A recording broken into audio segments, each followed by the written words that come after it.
नमस्कार, मैं अजय कुमार मित्तल और आप और हम चर्चा कर रहे हैं वैदिक गणित के जो हमारे 16 सूत्र हैं उनको समझने की। तो पिछली वीडियो में हमने वैदिक गणित का जो पहला सूत्र है एकाधिकेन पूर्वेन उसको तरह-तरह से हमने अप्लाई करना करना सीखा। और उसी क्रिया में हम पिछली वीडियो में एक नई क्रिया हमने समझी थी, वो थी विनकुलम, जिसमें कि हमने किसी पॉजिटिव नंबर, कोई भी धनात्मक संख्या, उसके किसी भी अंक पर हमने विनकुलम अप्लाई करके उसको व्यक्तिगत रूप से नेगेटिव में यानी कि बार के रूप में कन्वर्ट करना सीखा था। उसी तरीके से चूंकि हर संख्या पॉजिटिव तो होती नहीं है, एक संख्या का एक दूसरा रूप ऋणात्मक भी है, नेगेटिव भी है। इसलिए किसी नेगेटिव संख्या में भी क्या हम उसके इंडिविजुअल जो डिजिट्स हैं, अंक हैं, उनको विनकुलम के माध्यम से हम उनका चिन्ह परिवर्तित कर सकते हैं। तो इस वीडियो में हम जो वैदिक गणित का एक 14वां सूत्र है, जिसे हम कहते हैं एक न्यूनेन पूर्वेन, जो कि एक अधिकेन पूर्वेन का ठीक उलट है, अ, उसको हम अप्लाई करेंगे। और हम देखेंगे कि हम जिस तरह से हमने धनात्मक अंकों पर, पॉजिटिव डिजिट्स पर हमने विनकुलम अप्लाई करके उनको बार के रूप में व्यक्त किया था, तो हम उसी तरीके से किसी नेगेटिव संख्या में नेगेटिव डिजिट्स को भी विनकुलम के माध्यम से पॉजिटिव में कन्वर्ट कर सकते हैं। तो जैसे एक उदाहरण लेते हैं कि मान लीजिए हमारे पास कोई एक संख्या है माइनस में 46। अब इस संख्या को आप देखिए, हम लिख सकते हैं माइनस में 40 माइनस में 6। यहाँ हमने एक पॉजिटिव की बजाय केवल नेगेटिव संख्या ली है, और चूंकि नेगेटिव है इसलिए उसमें हर स्टेप, हर इकाई दहाई का जो अंक होगा वो नेगेटिव ही होगा, ये हम दिखाना चाह रहे हैं। तो हमने इकाई का 6 माइनस में लिया है, दहाई का 4 धाम 40 भी माइनस में लिया है, तभी हमारे पास दोनों जुड़ करके -46 होगा। और अब हम इसको अगर नेगेटिव फॉर्म में लिखें हर डिजिट को इंडिविजुअली, तो आप देखिए 6 हमारा नेगेटिव है, तो अब हम बार 6 लिख सकते हैं पिछली वीडियो की तरह से। और ये 10 की दहाई का जो अंक है 4, वो भी नेगेटिव है, इसलिए 4 भी हमारा नेगेटिव ही होगा, यानी कि बार 4। तो -46 जो पूरी की पूरी एक नेगेटिव संख्या थी, उसका हर अंक अपने आप में नेगेटिव को ही शो करता है। ये उसका बार फॉर्म में एक प्रस्तुतिकरण हुआ, यानी कि किसी भी संख्या को हम उसके सभी नेगेटिव संख्या को, उसके सभी अंकों को नेगेटिव या बार के रूप में लिख करके व्यक्त कर सकते हैं। लेकिन इस संख्या को हम ऐसे भी तो लिख सकते थे -50 एंड +4, क्योंकि -50 और +4 करेंगे तो आपका -46 आ जाएगा। लेकिन अब इसको संयुक्त रूप में लिखें तो 4 इकाई का अंक अब की बार हमको पॉजिटिव दिखाई दे रहा है, और 5 जो है वो नेगेटिव है दहाई का अंक, इसलिए ये बार 5 हो गया। तो अब देखिए स्वरूप चेंज हो गया, बार 5 4। इसी को हम एक और रूप में लिख सकते हैं, यहाँ हम पहले किसी भी नेगेटिव संख्या को तोड़ करके उसके अंकों को देखना चाहते हैं कि पूरी की पूरी नेगेटिव संख्या उसके अलग अलग अंकों के पॉजिटिव या नेगेटिव के संयुक्त रूप में दिखाई दे सकती है। इसको हम एक्सपेंड करके यहाँ समझने का प्रयास कर रहे हैं। -50 को मैं लिख सकता हूँ -100 + 50, क्योंकि -100 और +50 -50 होता है, और +4 बाकी और रह गया, तो इसको एज इट इज ले लेते हैं, तो भी ये हमारा -46 ही होगा। लेकिन देखिए संयुक्त करने पर इसका स्वरूप क्या चेंज होगा कि 4 भी आपका पॉजिटिव इकाई का अंक, दहाई का 5 है ये भी पॉजिटिव, लेकिन सैकड़े का जो 1 है वो आपका नेगेटिव हो गया, तो बार 1। अब देखिए स्वरूप ही चेंज हो गया, बिल्कुल 3 डिजिट की संख्या बन गई। इसको हम एक तरीके से और भी लिख सकते थे कि -100 एंड प्लस में 60। अब आप देखिए -100 + 60 तो -40 होता है, लेकिन हमको चाहिए -46, इसका मतलब 6 माइनस का और चाहिए, तभी ये टोटल -46 बनेगा। लेकिन जैसे हम इसको संयुक्त करेंगे तो अब की बार 1 6 पॉजिटिव यानी कि 6 एंड 6 नेगेटिव यानी कि 6 बार, ये एक संख्या बन गई।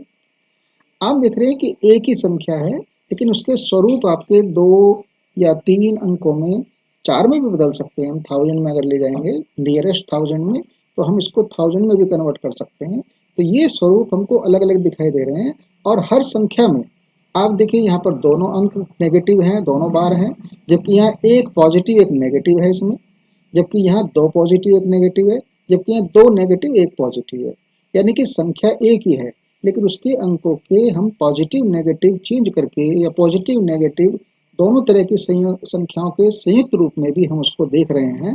और ऐसा क्यों हो रहा है, इसको हम यहाँ पर जो हमने पीछे नियम इस्तेमाल किया, एक न्यूनेन पूर्वेन, जैसे कि कह रहे थे कि भाई यहाँ पर हम 14वां सूत्र इस्तेमाल करेंगे, तो एक न्यूनेन पूर्वेन किस तरह से हम अप्लाई करें, तो वो हमें ध्यान रखना होगा कि जिस तरह से हमने किसी भी संख्या के पॉजिटिव अंक पर एक विनकुलम लगाते समय एक आधिकेन नियम का इस्तेमाल किया था, उसी तरह से किसी भी संख्या में किसी नेगेटिव अंक पर जब हम विनकुलम अप्लाई करेंगे, तो वहाँ एक आधिकेन के स्थान पर एक न्यूनेन पूर्वेन इस्तेमाल करेंगे। यानी कि अगर पॉजिटिव अंक है तो वहाँ पर हम सूत्र जो हमारा एक है उसका इस्तेमाल करेंगे, और अगर नेगेटिव अंक है यानी कि बार वाला अंक है, तो वहाँ पर हम जो हमारा सूत्र संख्या 14 है, एक न्यूनन पूर्वेन, हम उसका प्रयोग करेंगे। अब जैसे करते हैं, चलिए मान लीजिए हम इसको ही लेते हैं, बार 4 बार 6। यहाँ हम विनकुलम अप्लाई करते हैं, ये भी नेगेटिव है ये भी नेगेटिव है, इसलिए दोनों जगह अप्लाई किया जा सकता है। चलिए हम पहले 6 पर करते हैं। तो बार 6 पर अप्लाई करना है तो विनकुलम हमेशा 10 में से घटा करके ही अप्लाई होता है। तो 10 में से 6 गया 4 और चिन्ह पलट जाता है। अब चूंकि नेगेटिव था इसलिए अब ये पॉजिटिव हो जाएगा, और चूंकि नेगेटिव पर हमने विनकुलम अप्लाई किया है इसलिए यहाँ पर एक आधिकेन के स्थान पर एक न्यूनेन पूर्वेन हम लगाएंगे। तो इसको एक न्यून कर दीजिए, एक कम कर दीजिए, तो -4 से एक कम करेंगे तो -5 होता है, तो बार 5 हो गया। तो आंसर आ गया हमारा बार 5 4। और आप देखिए यह हमारा यहाँ पर आ रहा था, ये मैंने 6 पर अप्लाई किया है, लेकिन हम 4 पे भी अप्लाई कर सकते हैं। चलिए 4 पे करते हैं।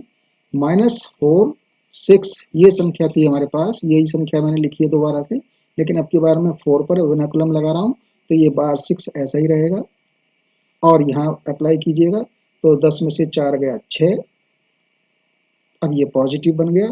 और चूंकि नेगेटिव नंबर पर मैंने विनकुलम लगाया है इसलिए इससे पहले का अंक कोई नहीं है, शून्य मानते हुए उसको एक कम कर देंगे, तो ये एक कम करने से ये बार 1, तो बार 1 6 बार, तो बार 1 6 बार, ये आपका देखिए ये आ रहा है यहाँ पर। यानी कि ये संख्या कोई, ये जो हमारी संख्या है ये जिन रूपों में हमको दिखाई दे रही थी वहां हमने इस तरह से तोड़ तोड़ के समझा था, लेकिन हम एकाधिकेन के स्थान पर एक न्यूनेन पूर्वेन का इस्तेमाल करते हुए उनको उन्हीं रूपों में या मनमाफिक रूपों में हम चेंज कर सकते हैं। देखिए मैंने यहाँ पर जो 0 से 1 कम किया, या -4 से यहाँ पर एक न्यूनेन पूर्वेन लगाया था तो -5 आया था। तो इसलिए आया था, इसको आपने पूर्व की कक्षाओं में समझा होगा लेकिन फिर भी मैं समझा देता हूँ कि मान लीजिए 4 में आप 1 की वृद्धि करते हैं तो इसका मतलब है कि 4 से 1 ज़्यादा 5 हो जाएगा। लेकिन जब -4 में 1 की वृद्धि करेंगे तो ये और पीछे खिसक जाएगा -4 से, यानी कि माइनस में 3 हो जाएगा। इसी तरीके से अगर 4 में से 1 कम करते हैं तो एक स्टेप पीछे हो जाएगा, यानी कि 4 से 1 कम 3 हो जाएगा। लेकिन जब -4 से 1 हम कम करेंगे तो वो उसी दिशा में एक और बढ़ जाएगा, यानी कि माइनस में 5 हो जाएगा। तो इसलिए यहाँ -4 से एक न्यूनेन करने पर वो संख्या तो हमको 4 से बढ़ती हुई 5 दिखाई दे रही है, लेकिन चूंकि नेगेटिव है इसलिए वो वस्तुतः घट रही है। तो -4 से एक न्यूनेन नियम लगने के कारण यहाँ पर हमारा बार 5 आया। यहाँ बार 4 पर विनकुलम लगाने के कारण 0 से एक न्यून करने के कारण 0 का बदल करके बार 1 आ गया। तो ये संख्याएं आप देख रहे हैं कि कहीं भी नेगेटिव डिजिट है अगर किसी संख्या में, तो वहां हम विनकुलम लगाते समय उस स्थान पर जो डिजिट है, नेगेटिव अंक है, बार का अंक है, उसको 10 में से घटा करके उससे पहले स्थान पर जो अंक है वहां एक न्यूनेन नियम, एक न्यूनेन पूर्वेन का नियम अप्लाई करते हुए उसको एक कम कर देंगे।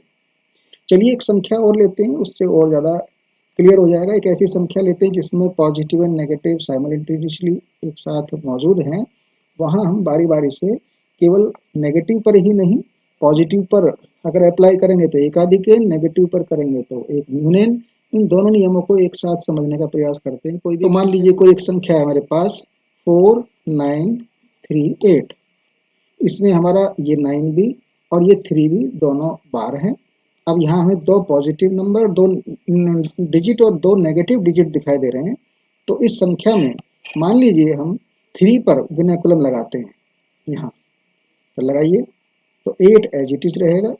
और विनाकुलम लगा रहे हैं, इसलिए यहाँ पर 3 पर 10 में से 3 गया 7। अब ये चिन्ह पलट जाएगा, नेगेटिव की जगह पॉजिटिव हो जाएगा।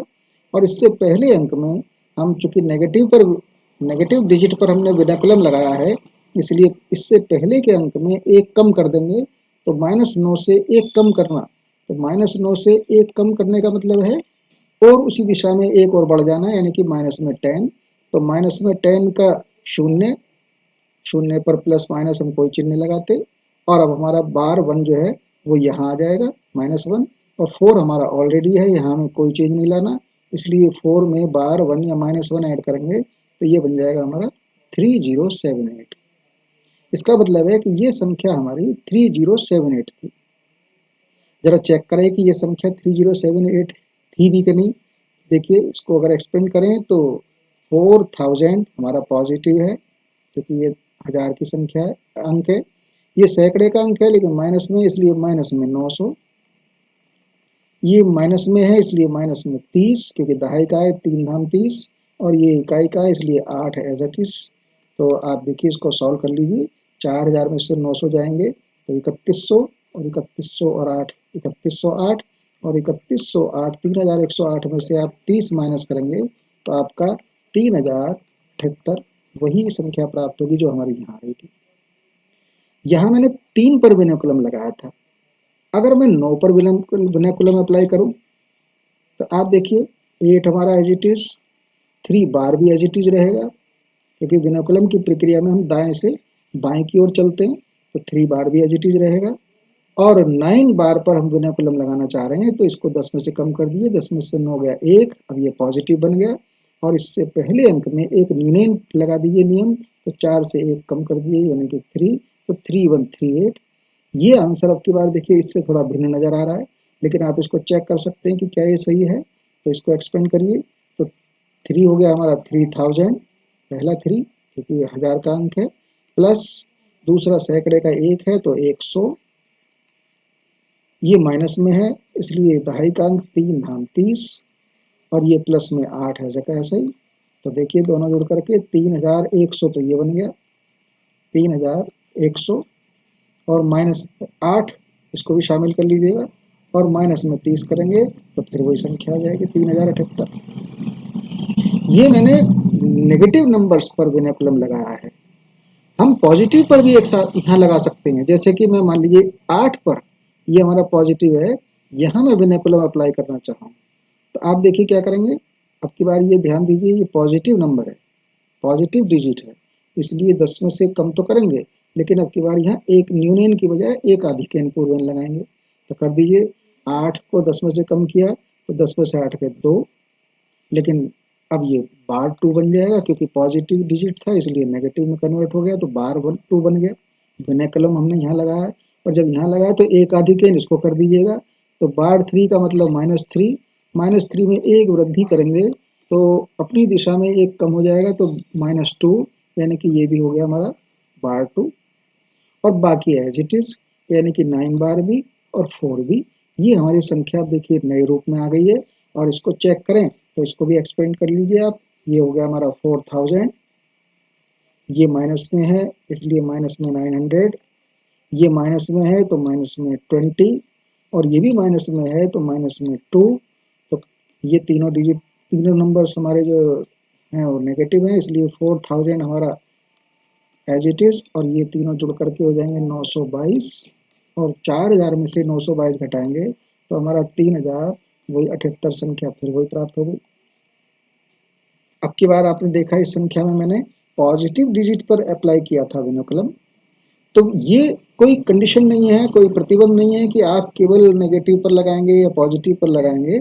आपको उस संख्या में कहीं पर भी पॉजिटिव या नेगेटिव पर लगाने की आवश्यकता है, विनाकुलम अप्लाई करने की आवश्यकता है, तो आप कर सकते हैं।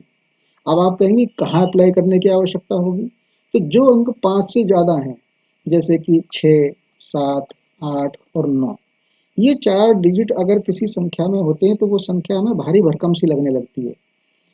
तो उस संख्या के अंकों को हम विनाकुलम अप्लाई करके छोटे अंकों में कन्वर्ट कर सकते हैं। जैसे 6 पे अप्लाई करेंगे तो 10 में से 6 गए 4 बन जाएगा, 7 पे अप्लाई करेंगे तो ये 3 बन जाएगा, 8 पे करेंगे तो ये 2 बन जाएगा, 9 पे करेंगे तो ये 1 बन जाएगा। तो देखिए कितने छोटे डिजिट बन गए। और छोटे डिजिट वाली कोई संख्या होती है तो उसको जोड़ना, घटाना, गुणा, भाग करना आसान होता है। इसलिए बिनकुलम अप्लाई करके हम संख्याओं को परिवर्तित कर सकते हैं। फिर हमारी पूरी संख्या नेगेटिव है या पॉजिटिव है, इस बात का कोई फर्क नहीं पड़ता। केवल उसके अंकों के पॉजिटिव या बार के महत्व से ही उन संख्याओं के बीच में हम अलग अलग संक्रियाएं अप्लाई कर लेते हैं। गुणा, भाग, जोड़, घटाव जो भी हमें आवश्यकता होती है वो कर लेते हैं। मुझे लगता है कि आपको ये जो हमने एक न्यूनन पूर्वेन और एक आधिक्यन पूर्वेन को दोनों को हमने एक साथ देखा है, आपको ये वीडियो समझ आई होगी। आप कोई भी एक प्रकार की संख्या ऐसी चुनिए जिसमें कि कुछ अंक पॉजिटिव और कुछ अंक बार के फॉर्म में नेगेटिव हों, और फिर उन पर कहीं पर भी जहाँ पॉजिटिव डिजिट हो वहाँ एकाधिकेन पूर्वेन और जहाँ नेगेटिव डिजिट हो वहाँ एक न्यूनन पूर्वेन अप्लाई करते हुए उनको नए नए रूपों में परिवर्तित कीजिएगा और फिर उनको एक्सपेंड करते हुए अपने आंसर की पुष्टि कीजिएगा।